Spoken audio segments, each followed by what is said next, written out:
Based on their beliefs called Waqeffanna, the Oromians celebrate Thanksgiving every year on the 25th of September.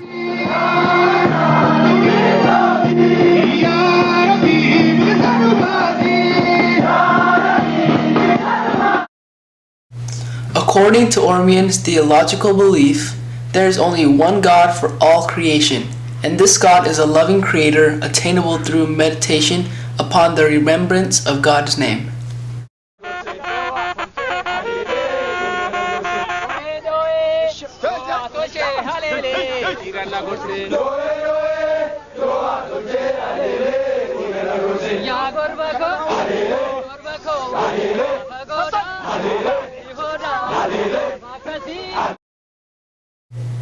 For the Oromians, Waqeffanna is a way of life that advocates the practice of holistic life experiences, work, worship, and service.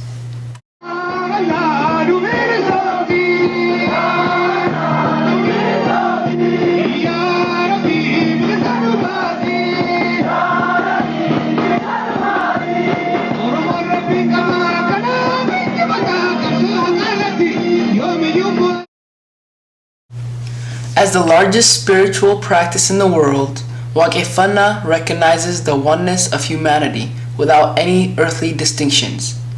That means Waqeffanna recognizes complete equality between women and men in all spheres of life, political, social, and religious.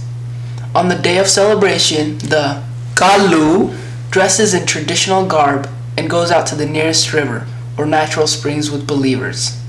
Standing at the edge of the river, the Kalu first lets senior Gara leader to start praying as follows.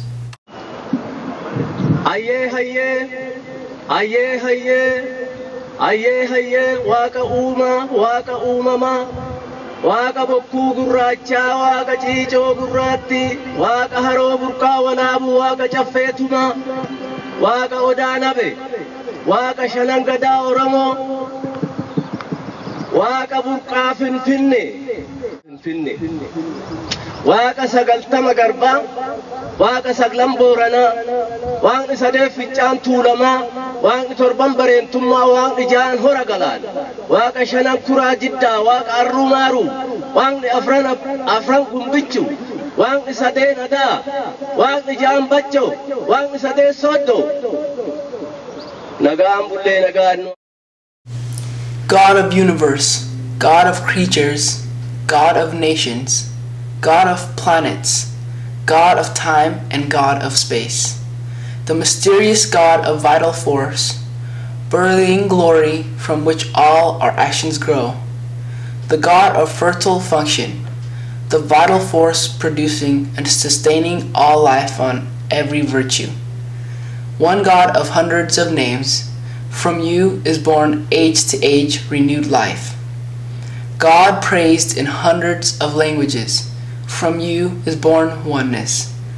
God of true power, from you glorious energy and harmony springs. God of returning light and sound, as in light, so in all forms you exist. You are the inner womb's birth and mercy, and your existence is everlasting. Nagaanu bulchidaas hin nugeesse galat yaa galat walin nugeesse galat diina keenya inni dhimsitee qaanessitee galat. The Waqeffanna followers believe that God created all living things and thus reject any form of caste sectarianism, religious factions, and fanaticism, and uphold one God who provides all creation many paths. Waqeffanna reveals a voluntary order that humanity belongs to the divine creator God.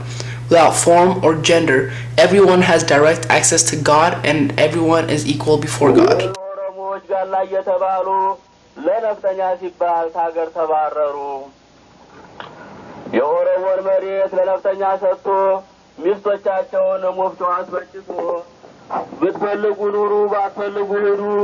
ነበር በወሎ ላይ የዮሐንስ ፍርዱ የሚኒልክማ ከቶም የከፋ ነው በጋብቻ ብሎ ውስጡን የገባ ነው ጣይቱን አገባና አማሽ ስለሆነ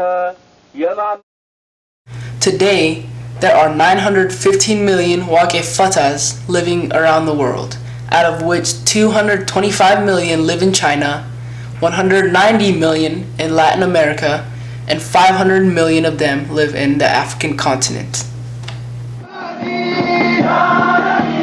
manni humnaan ummatoota tokko godhanii jiraachisuu hin dalagne. እንደ ህዝብ ምን ይሻላል ተብሎ በሬፈረንደም በህጋዊ መንገድ የተጠየቀበት ሁኔታ በታሪክ የተመዘገበ So my friends, the issue is not the issue that can be resolved in a court of law by quoting history.